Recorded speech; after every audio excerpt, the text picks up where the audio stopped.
والسماد وأشهد أن لا إله إلا الله وحده لا شريك له وأشهد أن محمدا عبده ورسوله أما بعد بسم الله الرحمن الرحيم.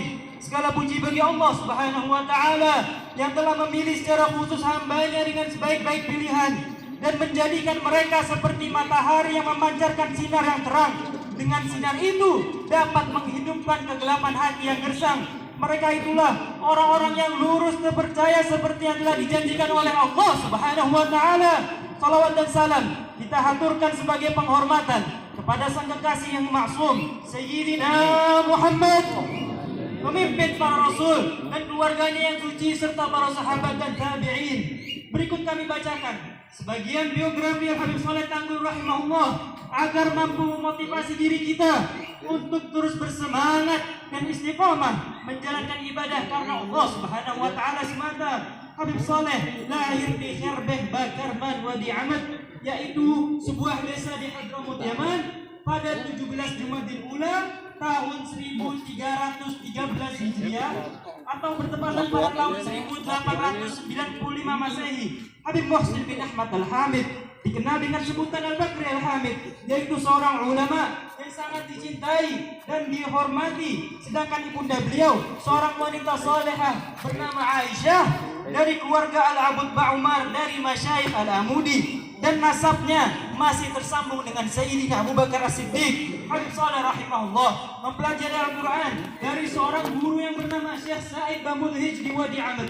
Dikenal sebagai seorang yang soleh yang tidak henti-hentinya berzikir kepada Allah. Sedangkan ilmu fikih dan tasawuf Habib Saleh pelajari dari ayah beliau sendiri, Habib Muhsin bin Ahmad Al-Hamid. Habib Saleh merupakan sosok panutan yang rendah hati dan tidak pernah merasa diri sebagai orang yang patut diistimewakan. Beliau sangat tawadhu, senantiasa mendahulukan meminta maaf kepada orang di sekitar-sekitarnya. Bahkan kepada putra-putri dan cucu-cucu beliau juga dikenal sebagai sosok yang dermawan, tidak pernah menolak seorang pun yang meminta. Bahkan seorang ulama mengatakan, seandainya beliau tidak memiliki apapun kecuali ruhnya, maka beliau pun akan menyerahkan roh tersebut kepada yang memintanya. Beliau selalu berusaha melapangkan jalan orang, sangat penyayang terhadap fakir miskin, para janda dan yatim piatu. Saat Habib Saleh berusia 26 tahun atau bertepatan dengan tahun 1921 Masehi, beliau memutuskan berhijrah ke Indonesia bersama Syekh Fadli Saleh Salim bin Ahmad Al-Ashkari. Perjalanan hijrah ini membuat beliau sempat singgah di Gujarat, India, lalu berlabuh di Jakarta. Habib Saleh sempat tinggal beberapa hari di Jakarta dan berkeliling mengunjungi para ulama yang ada di Jakarta. Mendengar Habib Saleh berada di Jakarta, sepupunya yang bernama Habib Muhsin bin Abdullah Al-Hamid yang telah lebih dulu berhijrah meminta Habib Saleh untuk mengunjungi kediamannya di Lumajang.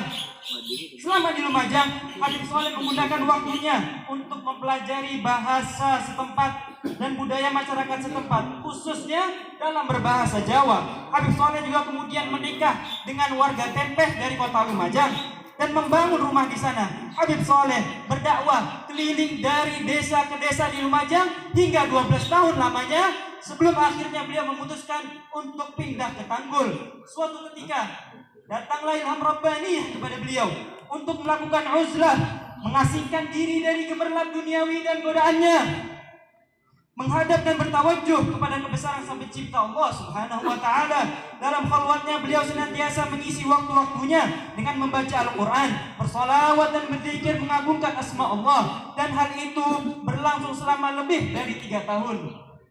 Hingga suatu hari datanglah Al-Udub, Al-Qutub, Al-Azim, Al-Ghawth, Al-Kabir, Al-Habib Abu Bakar bin Muhammad As-Segaf, seorang ulama yang berdomisili di Gresik, yang kemudian memerintahkan Habib Saleh untuk mengakhiri masa khalwatnya dan memintanya untuk datang ke Gresik.